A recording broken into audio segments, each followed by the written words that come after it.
र यस भिडियोमा कन्स्ट्रक्टिभिजम आइआर थियोरीको बारेमा विश्लेषण गर्न आइपुगेको छु।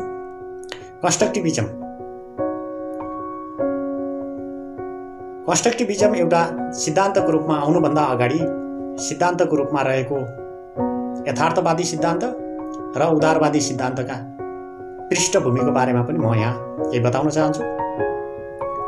यथार्थवादी राजनीतिक सिद्धान्तले मान्छेको गुणलाई विश्लेषण गर्दै मान्छे कपटी, लोभी र स्वार्थी हुन्छ। यसको स्वभाव राज्यमा ट्रान्सफर हुन्छ, राज्यमा रिफ्लेक्ट हुन्छ।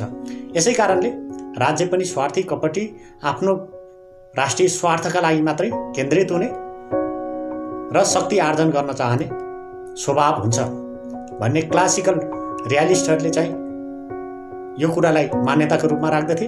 यसै कारणले शक्तिको आर्जन गर भन्ने कुरालाई विशेष रूपमा महत्त्व दिने गर्दथे। यस्तै गरेर न्यू रियालिस्टहरूले होइन, व्यक्तिको स्वभाव स्वार्थी र कपटी भन्ने कुरोले त्यति अर्थ राख्दैन, तर अन्तर्राष्ट्रिय व्यवस्था नै एनार्कियल सिस्टम छ। यसै कारणले यसलाई गभर्न गर्ने निकाय नभएको कारणले आफ्नो सुरक्षा आफै राज्यहरूले गर्नुपर्ने हुन्छ। यसैले राज्यले आफ्नो सुरक्षा कायम गर्नका लागि त्यो सुरक्षाको मिन्स भनेको पावर नै हो, शक्ति नै हो, शक्तिको विस्तार गर्नुपर्दछ भन्ने मान्यता राख्दथे। अर्कोतर्फ लिबरल थ्योरिस्टहरूले चाहिँ के भन्थे भनेदेखि मान्छेमा मानवीय गुण भनेको ऱ्यासनल प्राणी हो मान्छे र यो विवेकशील प्राणी हो। यसै कारणले यो स्वभाव राज्यहरूमा पनि परिणत हुन सक्छ। अन्तर्राष्ट्रिय रूपमा अन्तर्राष्ट्रिय व्यवस्थालाई गभर्न गर्ने एउटा छाता सङ्गठन बनाइयो र कोअपरेसन गरियो, लगानी विस्तार गरियो भनेदेखि लगानी गर्ने र कोअपरेसन हार्मोनी क्रिएट गर्न सकिन्छ अथवा विश्व शान्ति निर्माण गर्न सकिन्छ भन्ने मान्यता राख्थ्यो।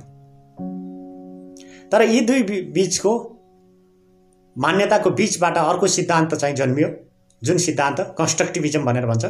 कन्स्ट्रक्टिभिजमले के भन्छ भनेदेखि एकातिर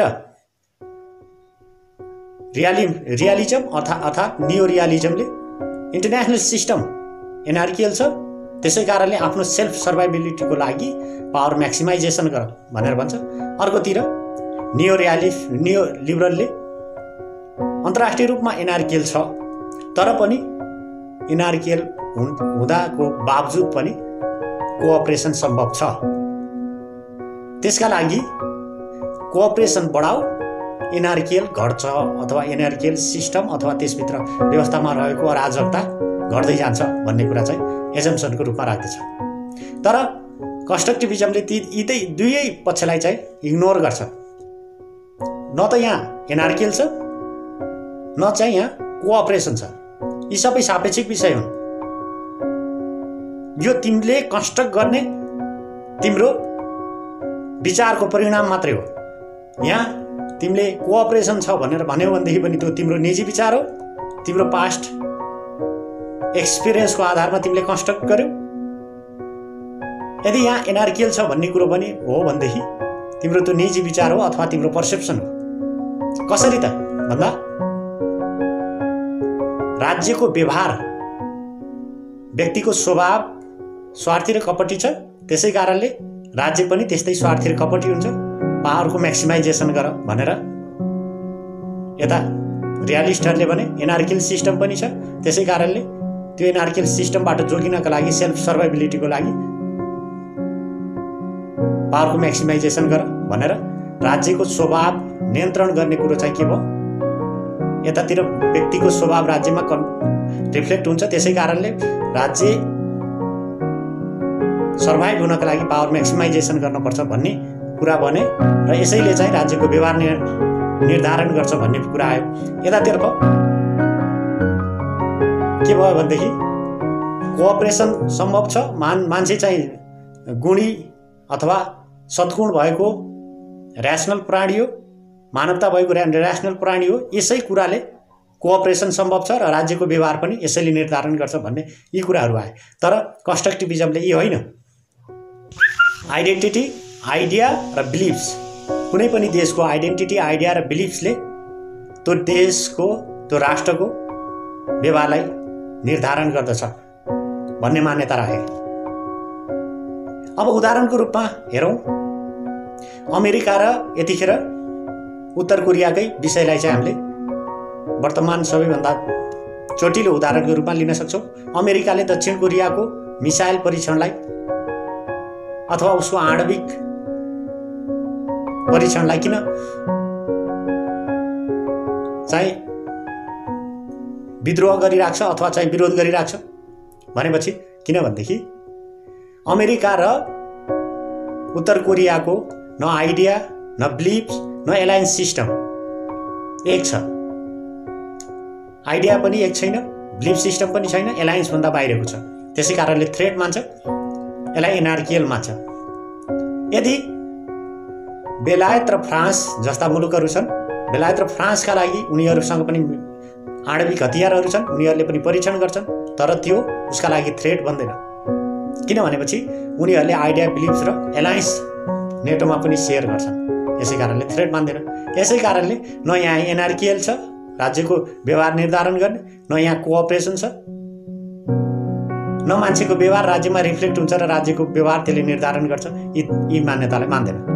यसले मान्छ आइडेन्टिटी, बिलिफ्स र आइडियालाई, नर्म्स एन्ड भ्यालुलाई, त्यो राज्यको नर्म्स एन्ड भ्यालु। जस्तो अर्को उदाहरणको रूपमा लिने हो भनेदेखि 2003 मा इराकमाथि अमेरिकाले आक्रमण गर्यो। किन गर्यो भनेपछि इराकसँग न डेमोक्रेटिक भ्यालु छ, न ह्युमन राइट्स छ, न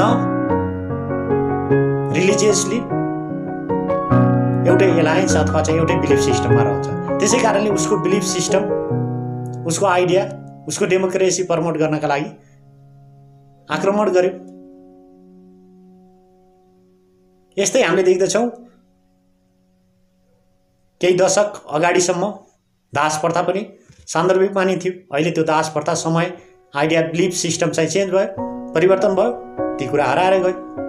हाम्रो पनि सती प्रथा थियो, त्यतिखेरको बिलिफ सिस्टम त्यो थियो र मान्य थियो, तर अहिले मान्यता छैन। बिलिफ, आइडिया र यी विषयले ती कुरालाई निर्धारण गर्छ। अर्को विषय म के भन्न चाहन्छु भनेदेखि यसमा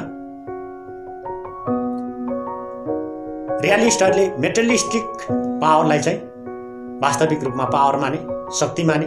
जस्तो मिलिट्री पावरलाई चाहिँ शक्ति माने। उदारवादले आर्थिक पक्षलाई, आर्थिक सहकार्यलाई, अन्तर्निर्भरतालाई शक्ति मान्यो, तर कन्स्ट्रक्टिभिजमले ती विषयलाई शक्ति भन्दा पनि आइडिया, बिलिफ्स र नर्म्सलाई, आइडिया, बिलिफ्स र नर्म्स अनुसार चाहिँ राज्यको व्यवहार निर्धारण हुन्छ, त्यही अनुसार चाहिँ अन्तर्राष्ट्रिय सम्बन्धको विस्तार गर्छ भन्ने कुरा राखे। अर्को नजिकैको उदाहरण हेर्ने हो भनेदेखि भारत पाकिस्तानको कुरा हेर्ने हो भनेदेखि भारतले मिसाइल अथवा आणविक हतियार बनाउन थाल्यो भनेदेखि पाकिस्तानलाई टाउको दुखाइको विषय हुन्छ, तर चीनले गर्यो भनेदेखि त्यो टाउको दुखाइको विषय हुँदैन। किनभनेपछि भारत र पाकिस्तानको इतिहास, experience, past experience, belief system, norms र भ्यालु, उनीहरूको एलायन्स ठ्याक्क विपरीत छ। उनीहरू एउटै देश छुट्टिएका हुन् र विगतमा युद्ध पनि गरेका थिए। यसै कारणले अब यहाँ बिलिफ सिस्टम कसरी कन्स्ट्रक्ट हुन्छ त हेरौँ।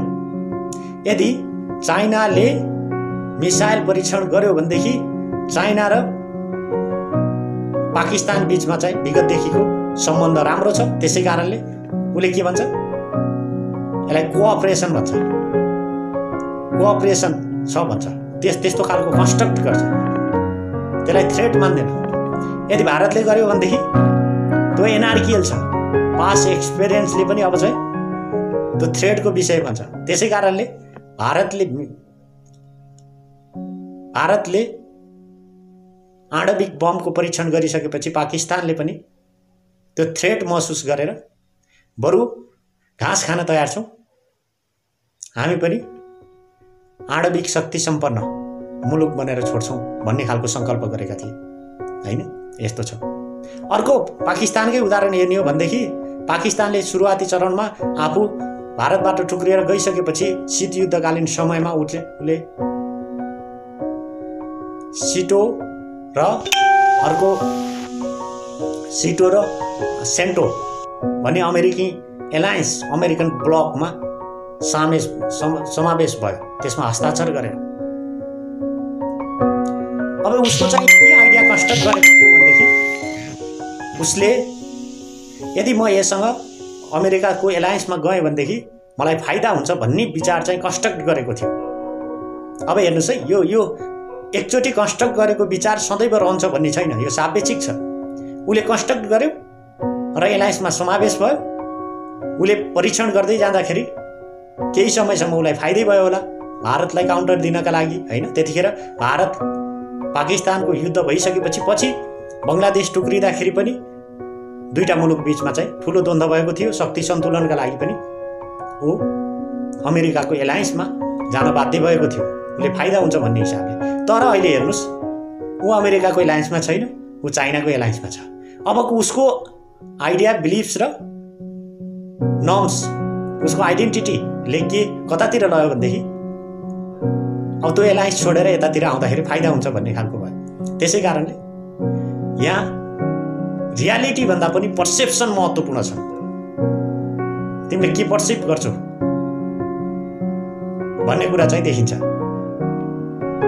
यसै कारणले यो कन्स्ट्रक्टिभिजम एक प्रकारले के छ भनेदेखि एब्सोल्युट ट्रुथ भन्दा पनि समय परिवेशले, तिम्रो बिलिफ सिस्टमले, तिम्रो पास्ट एक्सपिरियन्सले तिम्रो सत्य निर्माण गर्छ। सत्य आफैमा सत्य छैन, तिमीले निर्माण गरेपछि मात्रै त्यो सत्य हुन्छ भन्ने खालको बिलिफ राख्छ। यसै कारणले रियलिजम र लिबरलिजमको बीचबाट नयाँ थ्योरीको रूपमा आयो। यो थ्योरीलाई एउटा सिद्धान्तको रूपमा ढाल्नका लागि महत्त्वपूर्ण भूमिका खेल्ने व्यक्ति भनेको एलेक्जेन्डर वल्ट। र यो थ्योरी कहिले सिद्धान्तको रूपमा आयो भनेपछि 80 र 90 को दशकमा, विशेष गरेर 80 र 90 को दशक, 20औं लगभग प्रथम विश्वयुद्ध भइसकेपछि लिबरल थ्योरी, उदारवादी सिद्धान्त आयो र दोस्रो विश्वयुद्ध भइसकेपछि उदारवादी सिद्धान्तका मूल्य मान्यताहरूलाई चाहिँ कमजोर बनाउँदै दोस्रो विश्वयुद्ध आयो र त्यो विश्वयुद्धपछि मानवीय गुण चाहिँ क्रूर छ, स्वार्थी छ। त्यही स्वार्थी स्वभाव चाहिँ उसमा राज्यमा देखा पर्यो र दोस्रो विश्वयुद्ध हुन पुग्यो भन्ने भएको कारणले उदारवादी सिद्धान्तमाथि यथार्थवादी सिद्धान्त हावी हुन गयो। तर सोभियत रसा 1991 मा आफै कुनै हिंसा बिना ढल्न गयो। तर यो परिघटनालाई यथार्थवादी र उदारवादीले यो घटना, यो परिवेशलाई व्याख्या गर्न नसकेको कारण कन्स्ट्रक्टिभिजम सिद्धान्त चाहिँ देखा परेको विशेष रूपमा। यसरी यस सिद्धान्त एउटा सापेक्षिक सिद्धान्त हुन त समाजका यी परिवेशहरू, हरेक कुराहरू सापेक्षिक हुन्छन्। सापेक्षिक रूपमा व्याख्या र विश्लेषण गर्नका लागि नर्म्स, भ्यालु र आइडेन्टिटी महत्त्वपूर्ण हुन्छ राज्यको व्यवहार निर्धारण गर्न भन्ने मान्यता राख्दछ। आजलाई यस भिडियोमा यति नै। फेरि पुनः यस्तै समसामयिक विषय र अन्तर्राष्ट्रिय सम्बन्धका विषयलाई लिएर म उपस्थित हुनेछु। आजलाई नमस्कार।